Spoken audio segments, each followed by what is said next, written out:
Teachers, it's time to be honest with ourselves. Your students cannot make observations or inferences even after that amazing lesson you planned. But it's not your fault.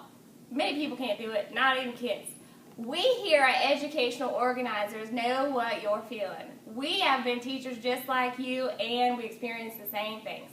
Hello, my name is Dr. Sarsaparilla Quinn. Although I loved teaching for the first 15 years of my career, I left my job so I could work at Educational Organizers Complete, so I can help teachers just like you feel success with your students.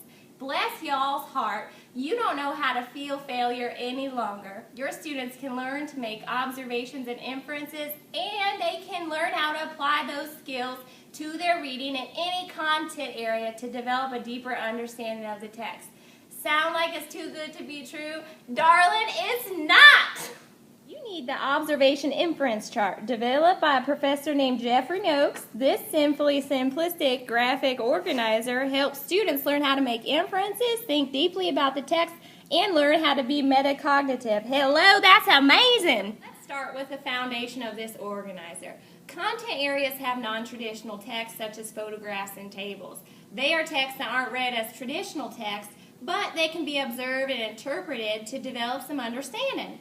Of course, incorporating non-traditional texts in classrooms helps students see real-world applicability and gets them engaged in learning activities. Additionally, everything students learn to do while reading non-traditional texts can be applied to other, more traditional texts. Great, right, good. Non-traditional texts were the start of this organizer, but reading and comprehending any text is challenging for students, and y'all know that.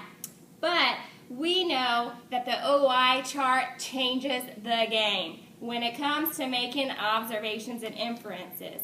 Listed as a T-chart on the left side, and on the right side, we've got our inferences. So observations, inferences. As you can see, the organizer has a clear, organized format that will be easy for any student to use. Whether using a non-traditional or traditional text, students first use their senses to make observations and write it in the correct column. Then, students begin making inferences. When students list an inference on the right-hand side of the chart, they must connect it with the observation. In this way, the inference is always based on an observation in some way.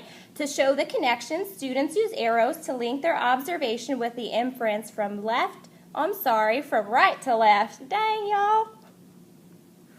Is it really that easy? Don't you wish you had thought of it? I do. Of course, to find true success with this organizer, like any others, teachers have to model and provide relevant mini lessons so students learn what they're doing when they're using the observation inference chart, not just like they are seeing how it's done, they're seeing the whole process, which is going to help them internalize it. We know that good readers use many strategies that not so good readers don't use. But inferencing is important to help readers understand as they're reading. So it's important to use the observation inference chart. The best part is that this chart will help students learn to routinely make observations and inferences. As students use the OI chart, they internalize how to make observations and inferences, and the chart will no longer be needed. However, it provides support and scaffolding until they don't need it any longer. Also, for all you crazy assessors out there, you can assess the quality of observations, inferences, and the linkage of each. I can guarantee you that your test scores will soar through the roof with the observation and inference chart. Many teachers, including famed Chicago Public Schools teacher, Mrs. Mumford Escalante, uses the OI chart with much success. Need to try the observation inference chart in your classroom today. If you call 1-800-832-2431 right now, you'll not only receive the reproducible observation inference chart, but you'll also get access to the OA chart on a computer disk, so you can format it any way you wish. That's the reproducible copy and the chart on a computer disk, all yours for $19.95. But if you call now, that's 1-800-832-2431 or 1-800-TEACHERS. You can get it all for $19.95. Thanks so much. I'm Dr. Sarsaparilla Quinn.